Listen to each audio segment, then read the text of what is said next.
నమస్కారం చక్రపాణి గారు. రండి, లోపలికి రండి. పర్వాలేదే, నన్ను నా పేరుని మర్చిపోకుండా గుర్తుపెట్టుకున్నావే.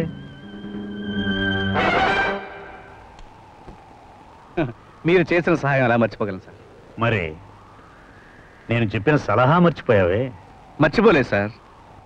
మీరు నన్ను బాగుపడాలి, పైకి రావాలి అన్నారు, అంతేగాని ఏ మార్గంలోనే చెప్పలేదు కదా. ఏనేహావు, అవినీతికి లొంగిపోయావు. ఇది అవినీతి అని మీరు అంటున్నారు, అదే యుగనీతి అని నేను అంటున్నాను. కానీ చట్టరీత్యా నువ్వు చేసేది అధర్మం మిస్టర్ ధర్మతేజ. అదైనా ఒప్పుకుంటావా? ధర్మంగా సంపాదించి పిల్లికి పిచ్చం పెట్టని పిసినారి కంటే అధర్మంగానైనా సంపాదించి 10 మందికి సహాయపడమే అసలైన ధర్మం. ఇలా సమర్థించుకున్న చాలా మంది కటకటాలు లెక్క పెడుతున్నారు, అది నీకు తెలుసా? దేశాన్ని దోచుకుంటున్న వాళ్ళని తెలిసి వాళ్ళకి జైలు డోరు తెరవాల్సిన వాళ్ళు కారు డోరు తెలిసి సాల్యూట్ చేస్తున్నారు, ఇది మీకు తెలుసా? మానవ సేవే మాధవ సేవ అన్నారు, అదే ధర్మం ఆచరిస్తున్నాను చక్రపాణి గారు. నమస్కారం అండి. నమస్కారం. ఏంటండి ఎండ్లో నిలబెట్టి మాట్లాడుతున్నారేంటి? రండి లోపలికి. పర్వాలేదమ్మా. ఎమ్మైనా విద్య? అవునండి. ధర్మతేజ, ఎంతో చక్కగా ధర్మాన్ని గురించి వల్లిస్తున్నావే. రామ్ కుమార్ చెల్లెల్ని తీసుకొచ్చి ఇక్కడ దాచటం ధర్మమా?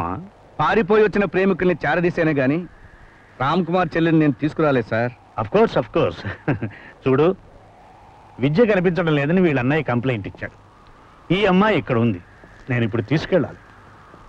నేను ఇక్కడ ఉండగానే తేజ, తోడబుట్టిన చెల్లి ఎవడో ఒక అనామకుడితో లేచిపోయి ఇంటి పరువు మంట కలుపుతుంటే తెలిసి చూస్తూ ఉండగలవా? ఒక అన్నయ్య స్థానంలో ఉండి ఆలోచించు.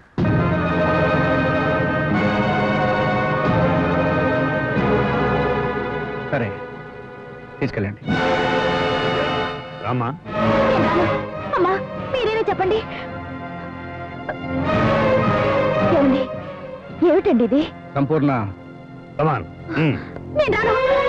ఏమండి, ప్లీజ్ నా మాట వినండి. నేను రాను. నన్ను వదలండి. అమ్మా, నన్ను వదలండి. ఆనంద్, నన్ను వదలండి. ప్లీజ్ నా మాట వినండి. నేను రాను. ఏమండి? Please get out. నన్ను వదలండి. ప్లీజ్. సార్, ఇంత బలవంతంగా మీరు నన్ను తీసుకెళ్తే అక్కడికి వచ్చేది నేను కాదు, నా శవం. ఆగండి సార్.